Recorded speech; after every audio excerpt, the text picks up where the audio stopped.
뭔가가 암에서 우리가 수술하거나 항암하지만은 100% 암세포를 다 잡지 못했다고 한다면 내 환경이 그대로면 이게 다시 씨가 돼서 크니까 바꿔야죠.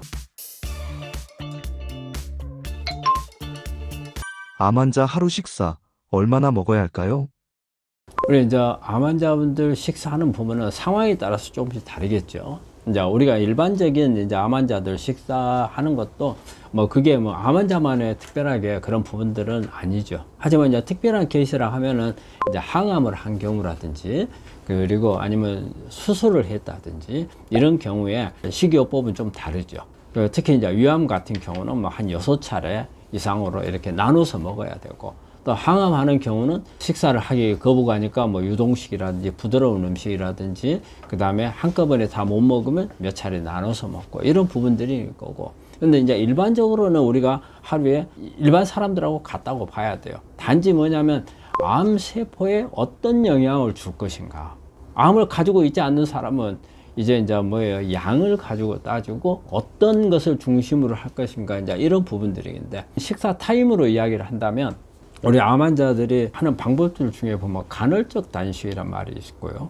그 다음에 완전 단식이 있고, 또 식이 제한식이라는 게 있어요. 그리고 우리가 이제 정상적으로 일반적으로 먹는 식사 방법이 있고요. 그러면 일단은 이렇게 몇 가지 시간 타임을 조절해서 단식을 유도하는 방법에 대해서 설명을 좀 드리면은, 우리가 요즘에 많이 언론에서 나오게 간헐적 단식이죠. 간헐적 단식은 여러분들이 좀 잘 오해하고 있는 부분이 있어요. 간헐적 단식은 일상생활에서 꾸준히 하는 방식이 아닙니다. 일정 기간, 일정한 패턴으로 하는 겁니다. 그래서 뭐 그 말이 뭐냐면요, 날마다 그렇게 먹으라는 의미가 아니라는 겁니다. 예를 들어서 일주일이면 일주일, 2주면 2주일 정도를 16시간을 굶는 방식이에요. 그러니까 8시간 내에 음식을, 하루에 필요한 음식을 다 먹고 나머지 16시간을 굶는 효과를 보기 위해서, 단식 효과를 보기 위해서 하는 거예요. 그래서 보통은 뭐 일주일간 단식하는 방법, 2주간 단식하는 방법, 그 다음에는 다시 내 원식사대로 돌아가는 거고, 또 꾸준히 하려고 하는 분들은 보면 일주일에 하루 내지 이틀간 이 방식을 쓰고, 또 다음 주에 또 정상으로 하다가 또 마찬가지로 하루 이틀 이런 방식으로 꾸준히 하는 방법도 있어요. 그래서 간헐적 단식은 장기적으로 하는 방식은 아니라는 것을 말씀을 드리고요. 그러면 식이 제한 식사법이 있거든요. 이거는 뭐냐면 보통 12시간에서 14시간, 또 길게는 16시간까지 할 수 있는 분들은, 이거는 이제 계속 일상생활을 그런 패턴으로 가기 위한 방법이에요. 단지 뭐냐면 짧지 마. 12시간에서 14시간을 굶음으로써 또 마찬가지의 약간의 단식 효과를 보겠다는 거죠. 그럼 왜 이 단식 효과를 꼭 보려고 하는가? 우리가 단식이 되면 일단 어때요? 우리 혈당 농도가 떨어지겠죠.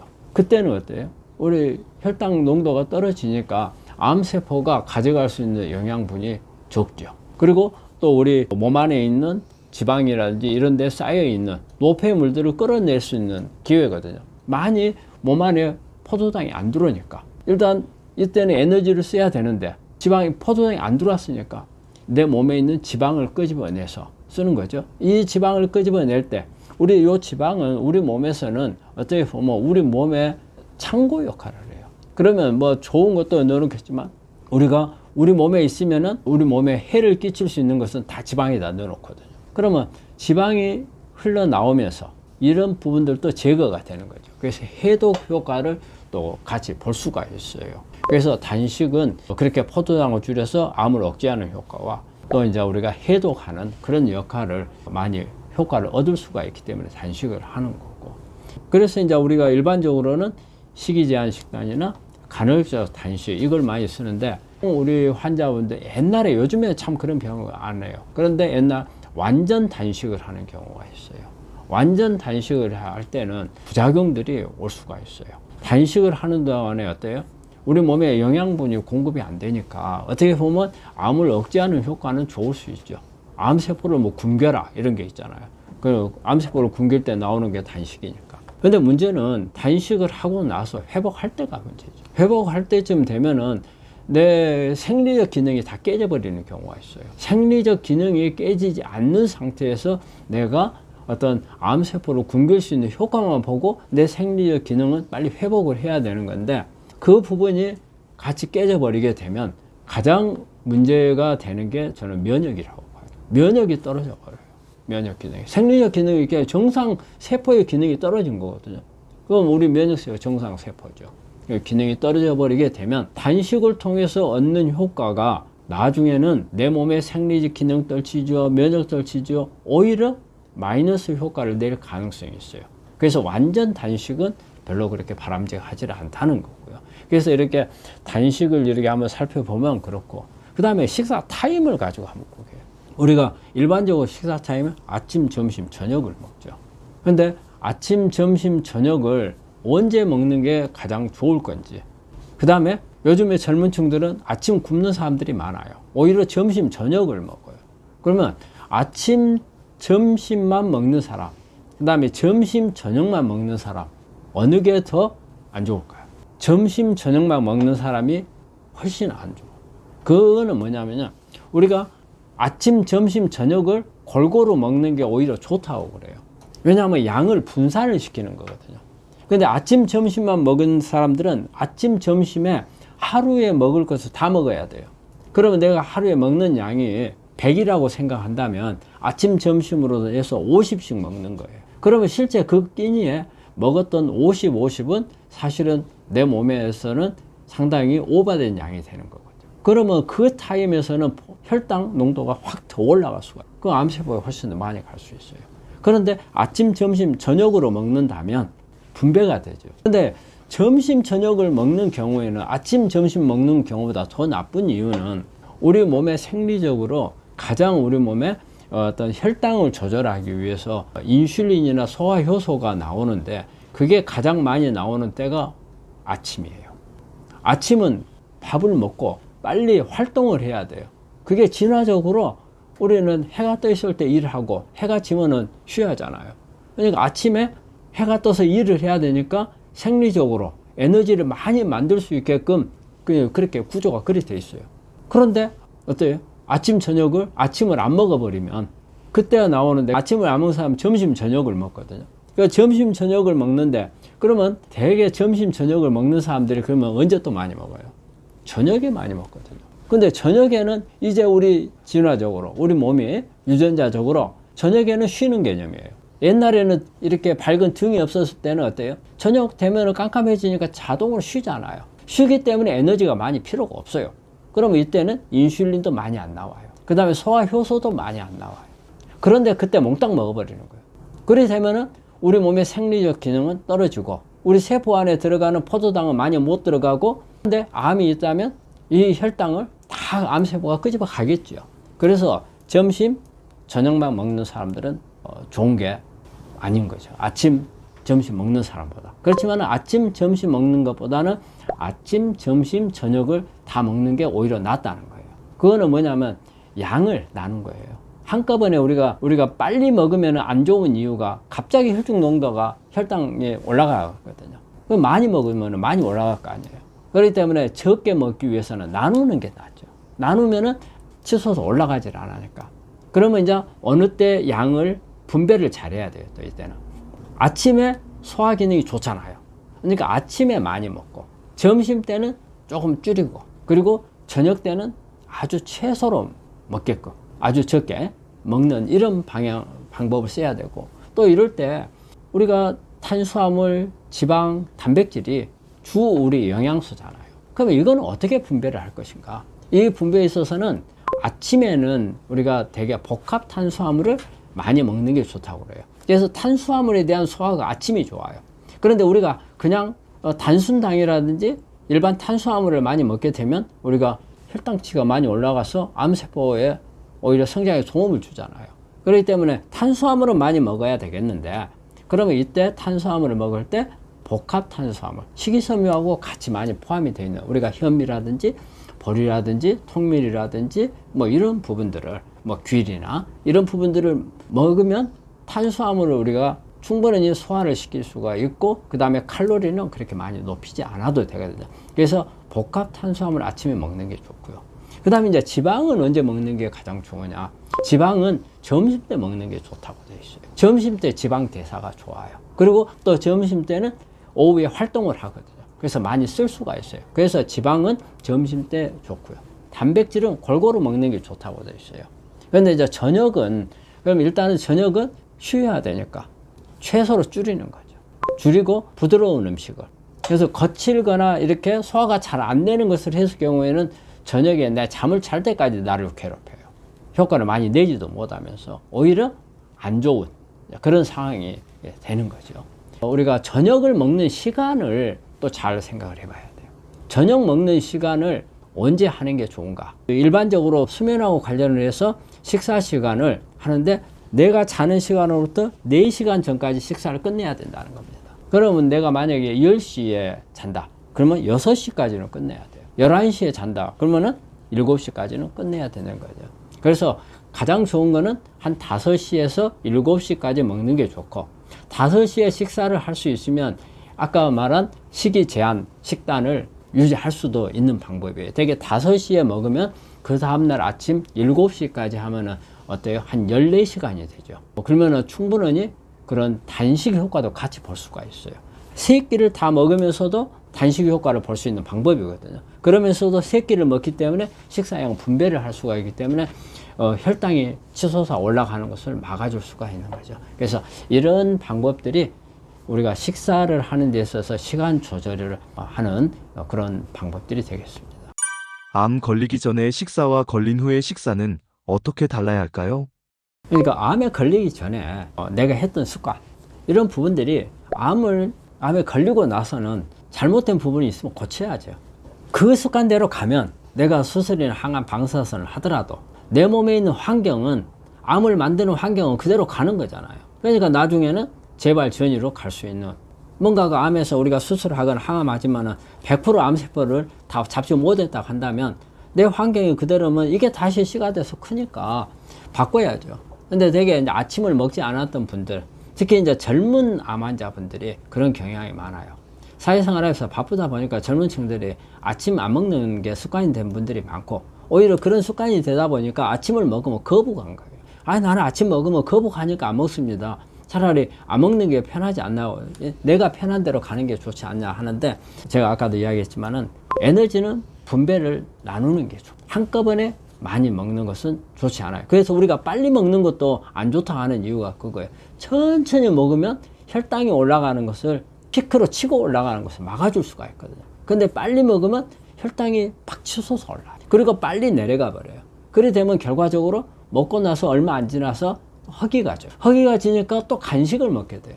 그럼 더 안 좋은 거죠. 근데 천천히 먹어야 되기 때문에 어쨌든 점심, 저녁 막 먹는 분들이, 아침을 안 먹는 분들은 저는 아침을 먹으라고 권해요. 그리고 점심, 저녁만 먹게 되면 틀림없이 이분은 저녁을 많이 먹게 돼요. 저녁에. 왜냐? 어쨌든 아침, 점심 먹어야 할 양을 점심, 저녁에 다 채우는 거예요. 그렇기 때문에 아침에 약간의 분배를 해주는 게 좋고, 생리적으로도 아침에 효율적이라, 저녁은 비효율적이에요. 그러니까 효율성을 따지더라 아침에 와야 되고, 그 다음에 저녁에 많이 했을 경우에는 결과적으로는 어때요? 이게 다 쓰지를 못하니까 암세포의 성장에 도움을 줄 수가 있고, 그 다음에 산화물만 몽땅 만들어내는 그런 효과를 내니까 분배를 해서 아침에 먹는 게, 그 습관을 바꿔주는 게 좋을 거라고 봐요. 암 환자 식단 관리 어떻게 해야 할까요? 우리가 이제 특별히 신경 쓰는 부분이 한 가지는 많죠. 하지만 제가 이제 좀 강조하고 싶은 부분은 식이섬유예요. 우리 이제 식단에 우리가 야채를 많이 먹어라 하는데, 그건 몇 가지 이유가 있어요. 첫째는 뭐 식물이 가지고 있는 파이토케미칼들이 암을 억제해주는 그런 기능이 있어요. 유전자를 조절해주는 기능들은 대개 파이토케미칼들이 그 안에 많이 있죠. 그리고 우리 암 환자분들이 많이 산성화가 되어 있기 때문에 이렇게 산성화를 막을 수 있는 미네랄들이 채소에 많이 있어요. 하지만 그런 부분들 위에 더 중요한 부분이 뭐냐면 식이섬유예요. 식이섬유. 사실 식이섬유는 이게 그 장 기능하고 관련이 많아요. 우리가 암 환자분들이 첫째, 염증을 없애라. 둘째, 장 기능을 무조건 좋게 만들어라. 그게 어떤 격언비스무한 거거든요. 그 두 가지가 아주 중요해요. 그 장 기능이 좋아야 돼요. 근데 장 기능을 좋게 해주려면 다른 게 없어요. 식이섬유를 막 우리 장이 안 좋은 분들은 막 유산균 찾고 막 하는데 유산균도 먹는 게 좋죠.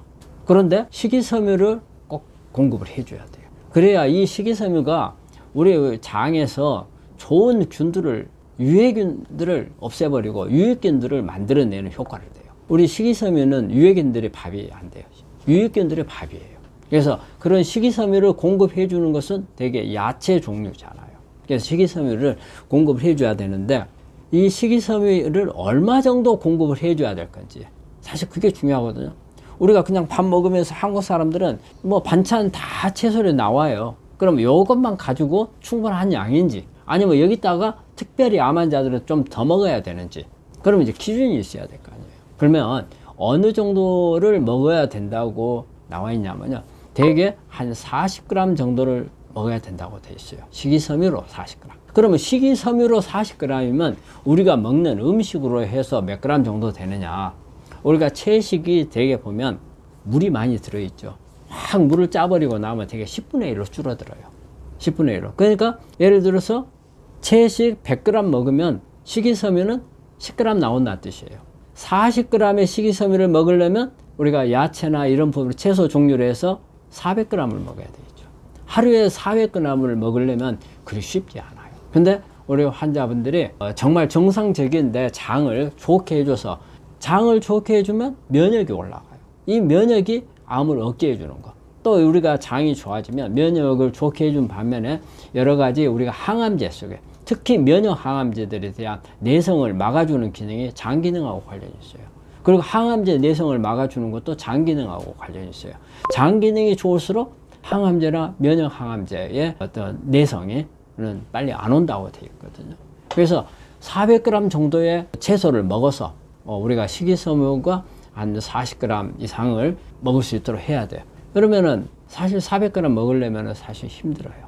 그래서 우리가 야채즙을 내갖고 먹기도 하고, 그 다음에 녹즙을 먹기도 하고, 이런 부분들이 여러 가지 그 안에 있는 파이토케미칼을 섭취하는 것도 있겠지만, 식이섬유를 하기 위한 부분들도 많이 있거든요. 그래서 이제 저도 이제 이거를 400g 먹으려면 쉽지 않으니까 어떤 방법이 좋겠나 해가지고, 이런 채소들을 가루로 만들고, 뭐, 동결건조로 해가지고 만들어서 우리가 식단에다 만들어가지고 환자들한테 줘보기도 했어요. 그거는 아주 이제 수분을 다 빼버렸기 때문에 아주 적은 양을 가지고도 많은 식이섬유 효과를 낼 수가 있거든요.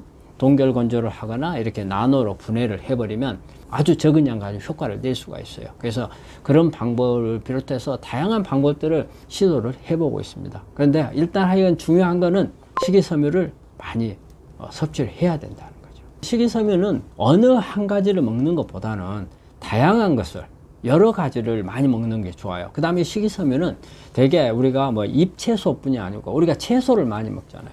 근데 잎채소, 뿌리채소를 골고루 먹는 게 좋습니다. 되게 뭐 우리가 식이섬유가 많은 것들 식물들이 이제 있잖아요. 그런데 그걸 어떤 것만 편식하듯이 먹게 되면 그것도 좋은 방법은 아니거든요. 골고루 먹는 게 좋을 거예요. 항암 중 영양 부족 어떻게 해결해야 할까요? 우리가 항암을 하는 동안에 사실은 잘 못 먹어요. 또 입맛도 없어서 먹지도 못하고 또 구내염이라든지 이런 게 생겨가지고 먹을 수가 없는 그런 부분들이 많이 이제 발생을 하죠. 그런데 사실 우리 항암하는 동안에 영양이 많이 필요해요. 항암제가 암세포도 죽이지만 정상세포도 많이 죽였어요. 그렇게 되면 죽인 세포를 다시 회복을 해야 하잖아요. 그리고 또 근육도 많이 빠져나가 버려요. 그렇기 때문에 이제 그런 부분들을 회복을 해야 되기 때문에 그렇다고 해서 우리 환자분들이 막 무조건 잘 먹는 방법만 찾으려고 노력을 하세요. 근데 아무리 음식 많이 다 갖다 놔도 본인이 먹을 수가 없으면 아무 소용이 없어요. 우리 환자분들한테 이게 내가 먹을 수 있는 한계까지를 어떤 것을 먹어야 될지 그걸 생각을 하셔야 돼요. 그러면 먹을 수 있는 상황을 먼저 만들어야 됩니다. 그럼 뭐예요? 항암으로 인한 부작용들을 줄여야 되겠죠. 그래서 특히 구내염 같은 게 있으면 구내염을 치료를 하셔야 돼요. 그리고 또 구내염이 있으면서 미각 손상이 또 같이 오거든요. 그래서 우리가 뭐 짠맛을 느끼지 못한다든지 아니면 오히려 짠맛을 너무 많이 느낀다든지 그래서 그런 미각 손상 오는 부분들을 교정을 해야죠. 그러니까 구내염 교정하고 미각 손상되고, 그 다음에 오심구토 같은 게 많아요. 우리 환자들이 이런 분들이 제가 보니까 많더라고요. 막 구역질이 많이 나요. 그런데 약을 쓰는 것보다 견디는 게 좋다, 이렇게 생각하시는 분들이 많은데, 그런 경우에 약을 쓰는 게 낫습니다. 왜냐하면 내가 구역질이 나고 막 하는데 그거 얼마나 견디기 힘든 일이에요. 스트레스 받고. 그런데 약을 쓴다고 해서, 그 구역질 약을 쓴다고 해서 항암 치료가 방해되는 게 아니고 또 암 치료가 잘 안 되거나 그런 게 아니에요. 오히려 저는 이렇게 구역질 나는 거, 오심구토 증상에 대한 약들은 쓰는 게 오히려 치료에도 더 도움이 된다고 생각을 해요. 우리가 항암제를, 우리가 구토증이 낸다는 것은 바깥으로 밀어내는 겁니다. 항암제도 밀어내는 그런 거예요. 근데 못 밀어내게 함으로써 이 항암제가 훨씬 더 암에 작용을 할 수가 있죠. 그렇기 때문에 그런 부분들, 그 다음에 통증 같은 것도 마찬가지예요. 통증도 너무 이게 참는 게 좋은 건 아닙니다. 통증이 많아지면 어떻게 스트레스 많이 받죠? 잠 못 자죠? 오히려 더 손해잖아요. 이럴 때는 면역을 떨치지 않는 이런 진통제들을 좀 맞는 것도 괜찮아요. 그래서 그런 부분들을 하게 되면 우리가 입맛이 돌아와요. 일단 입맛이 돌아오게 만드는 게, 먹을 수 있게끔 만드는 것을 첫 번째예요. 그래서 그렇게 만든 다음에 이 다음에 이제 영양을 생각을 해야죠. 그럼 이제 탄수화물, 지방, 단백질 중에서 어떤 것을 많이 먹어야 될지. 우리가 이제 탄수화물을 저는 어느 정도 적정량, 항암할 때는 어쩔 수가 없어요. 조금 먹어야 돼요. 근데 이때 먹는 것은 되게 복합 탄수화물을 드시는 게 좋아요. 우리가 쌀밥만 이렇게 먹는 거. 근데 우리가 항암할 때 환자분이 어떻게 해서든지 먹어야 되기 때문에 평소에 내가 보리밥 싫고 현미 싫은 사람한테 이걸 무조건 먹으라 해서 될 일은 아니거든요. 그럼 환자가 먹을 수 있는 것을, 만약에 탄수화물을 좋아하는데 쌀밥만 무조건 찾는다, 그러면 쌀밥을 먹지만 너무 과양으로 하지 않게끔, 되게 항암할 때 많이 먹지도 못해요. 과양이 되지 않게끔 하고, 이것을 대체할 수 있는 것을 약간 가미하면 돼요. 쌀죽이라든지 미움이라든지 이런 것만 찾는데, 여기다 어떻게 빵 같은 것을 조금 추가를 한다든지, 또 그러니까 통밀이라든지 호밀이라든지 이런 부분들을 해서 좀 먹을 수 있게끔, 그래서 약간의 보완을 해줄 수 있는 부분. 그리고 우리가 이제 지방 같은 경우를 하는데, 항암을 하는 동안에 지방 먹기가 그렇게 쉽지 않습니다. 지방 같은 게. 그래서 우리가 그럴 때는 뭐 올리브 오일이라든지, 그 다음에 오메가3가 많은 것들을 조금 드레싱용으로 써가면서 이렇게 또 섭취하게끔 한다든지, 그런 부분을 해서 하는 게 낫고. 근데 그 뭐 육류라든지 뭐 생선이라든지 그 중에서 먹을 수 있는 게 있으면 조금 먹는 것은 괜찮아요. 근데 너무 과량은, 육류는 특히 좋지를 않고. 근데 이제 가장 이제 우리가 항암을 할 때 여러분들이 관심이 많은 것은 사실은 단백질이에요. 그리고 잘 먹어야 된다 하면은 탄수화물, 지방은 놔두고 일단은 단백질을 많이 먹어야 된다. 그러면 이제 그게 고기가 되는 거죠. 그래서 고기를 많이 이제 먹으려고 우리 환자들이 하고 그러는데, 저는 우리가 항암을 하고 있는 동안이라 하더라도 육류는 그렇게 많이 권장을 하지는 않아요.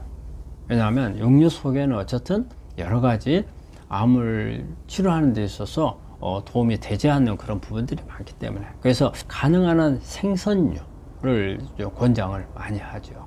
그리고 어떤 그 식물성으로 콩 종류를 가지고 많이 식사를 할 수 있도록. 그런데 우리가 가장 중요한 것은 어떤 것을 먹든지 간에 환자가 먹을 수 있게끔 만들어야 된다는 거예요. 먹지 못하면 아무 소용이 없습니다. 그래서 이게 먹는 부분들을 찾아봐야 되고, 그래서 우리가 일반적인 암을 치료하는 과정에서는 우리가 탄수화물을 최대한 줄이고, 보통 15% 이하로 줄여야 하죠.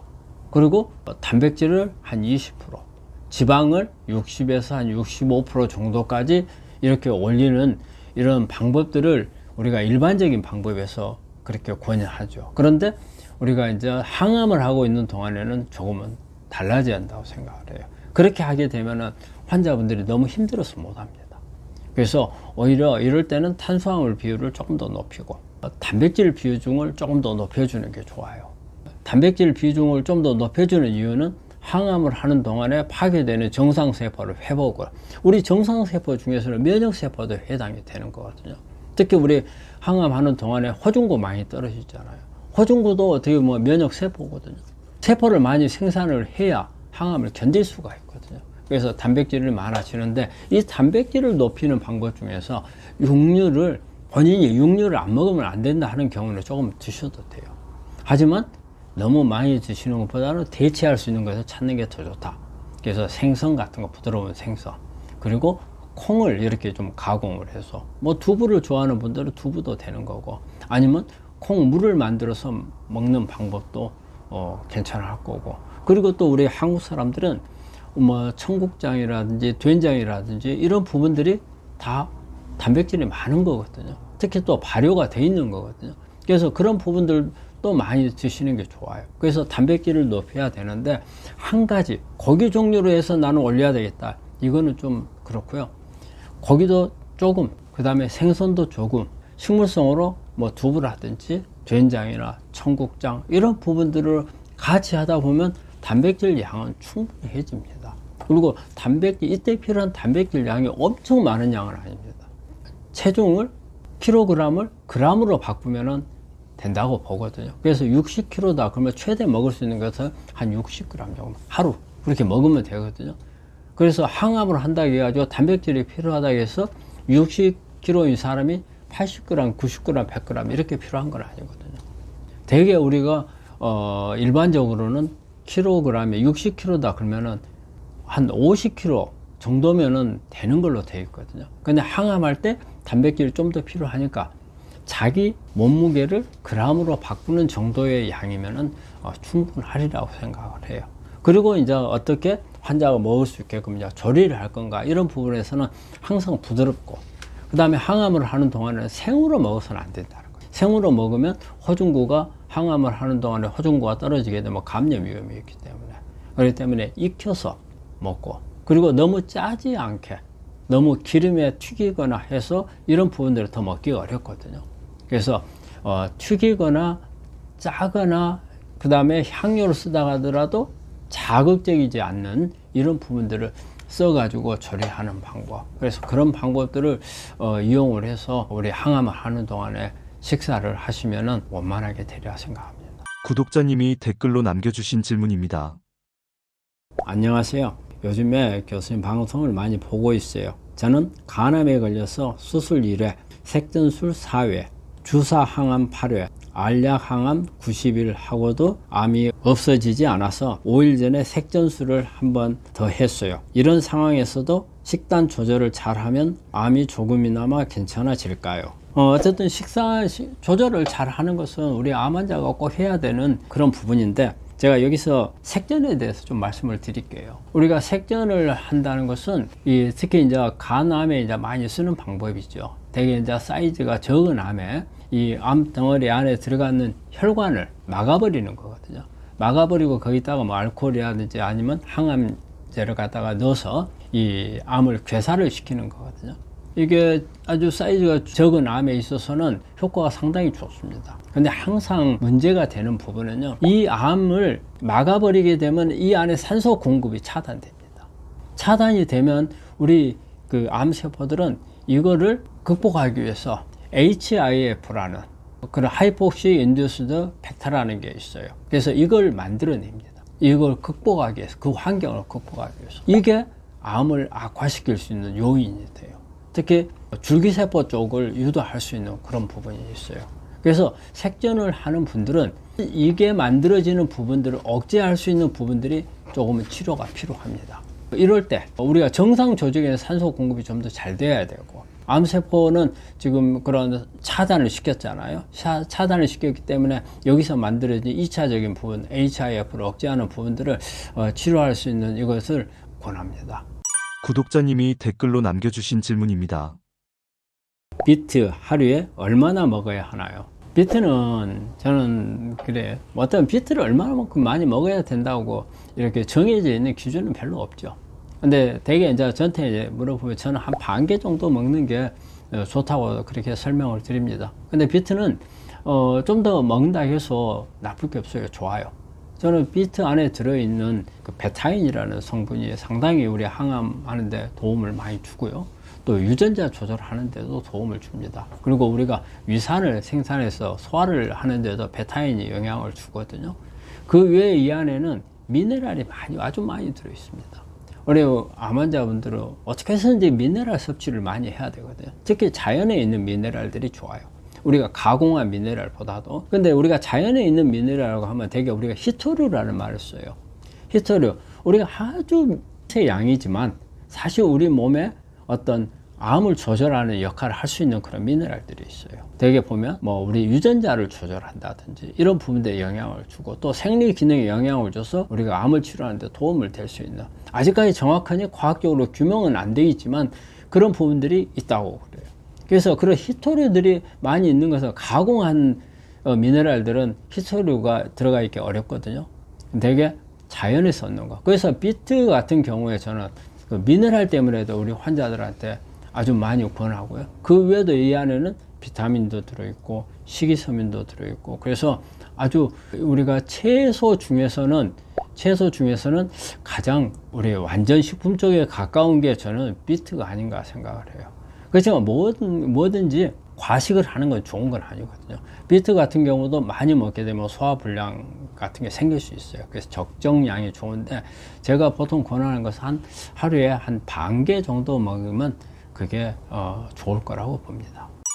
구독자분이 댓글로 남겨주신 질문입니다. 선생님, 담도암 2기인데 수술 항암까지 받은 지 한 달 정도 되었는데 회 먹어도 되는지 궁금합니다. 지금은 3개월 단위로 추적 검사만 한대요.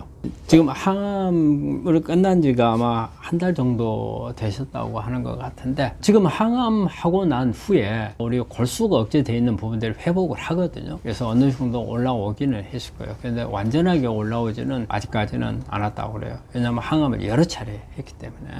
그래서 이제 우리가 회를 날거잖아요. 날것을 먹어야 되는지 안 되는지 이 문제가 있고요. 그래서 날거를 먹어야 되는 점에서는 한 달이 지났으면 조금 먹어도 되긴 됩니다. 하지만 많은 양은 안 먹는 게 좋겠고요. 그 다음에 이제 우리가 회를 먹어도 되느냐 안 되느냐, 이제 그거를 이제 봐야 되는데, 회는 저는 이 회가 어떤 회냐 그걸 가지고 봐야 한다고 그래요.